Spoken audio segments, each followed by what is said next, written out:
Shalom, bangkit dan bercahayalah. Saya percaya kita semua dalam perlindungan Tuhan. Dan hari ini saya akan memberikan tema daily devotion kita, siapa memberi berkat diberi kelimpahan. Kita ambil dari ayat firman Tuhan dari Amsal 11 ayat 24 dan 25. Demikian firman Tuhan. Ada yang menyebar harta tetapi bertambah kaya.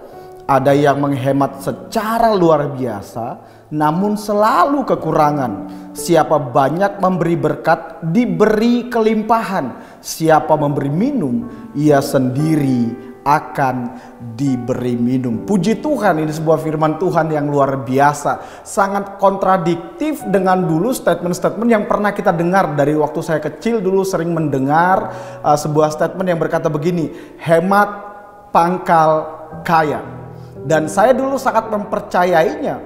Saya pikir bahwa kalau saya menghemat sehemat-hematnya, bahkan seirit-iritnya, kita akan jadi orang yang cepat kaya. Ternyata menurut firman Tuhan yang kita baca hari ini sangat berbeda. Firman Tuhan berkata ada orang yang menyebar harta tetapi bertambah kaya. Ada orang yang menghemat secara luar biasa namun selalu berkekurangan. Ternyata begini, bahwa rahasia untuk kita mengalami kelimpahan bukanlah di dalam berhemat, tetapi rahasia untuk kita mengalami kelimpahan justru adalah waktu kita belajar untuk memberi dengan hati yang limpah kepada orang lain.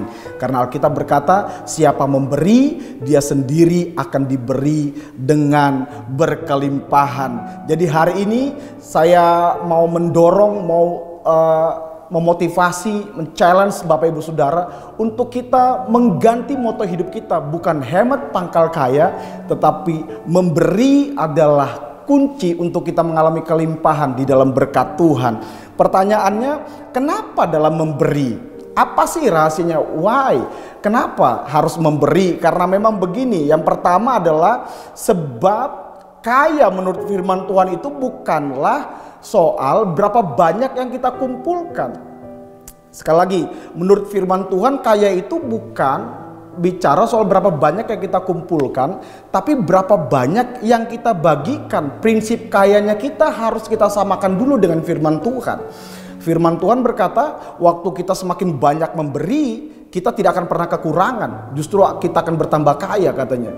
Tapi ada orang yang menghemat, menyimpan sebanyak-banyaknya, justru semakin berkekurangan. Menurut kacamata dunia, waktu kita mengumpulkan semakin banyak, kita disebut jadi orang yang kaya. Tetapi dalam kekekalan, menurut firman Tuhan, waktu kita memberilah, kita menjadi kaya.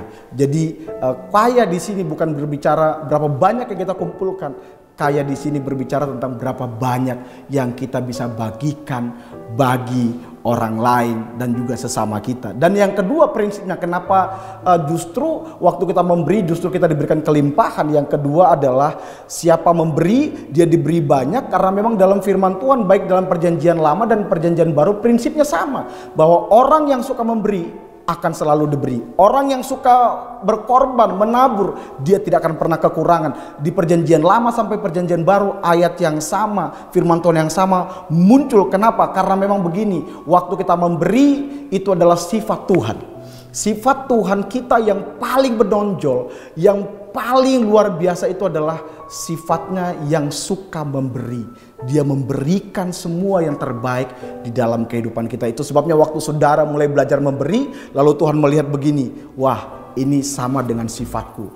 Waktu dia melihat ada karakternya dalam hidup kita, lalu Bapa akan limpahkan lagi semua yang terbaik dalam hidup saudara. Jadi saudara, mari hari ini belajarlah untuk memberi, karena siapa memberi, dia akan diberi berkelimpahan. Tuhan Yesus memberkati saudara. Mari kita berdoa. Terima kasih Bapa di surga buat firman-Mu yang datang kepada kami hari ini. Supaya kami mengganti cara pandang kami, bahwa waktu kami belajar untuk terus memberi, untuk terus menabur bagi banyak orang, kami justru akan melihat ada hidup kami semakin kaya. Kaya dalam pemberian, kaya dalam kemurahan, kaya dalam karakter Kristus. Terima kasih dimanapun umatmu hari ini berada. Tuhan, Engkau berkati mereka supaya mereka juga kemudian punya hati memberi. Semakin Tuhan berkati mereka, semakin mereka memberi kepada orang lain. Terima kasih, pelihara jagai umat-umatmu demi nama Tuhan Yesus Kristus. Haleluya. Amin. Hari ini, mari belajarlah untuk memberi dan berbagi. Sebab dengan demikian, saudara akan melihat kelimpahan dari Tuhan. God bless you.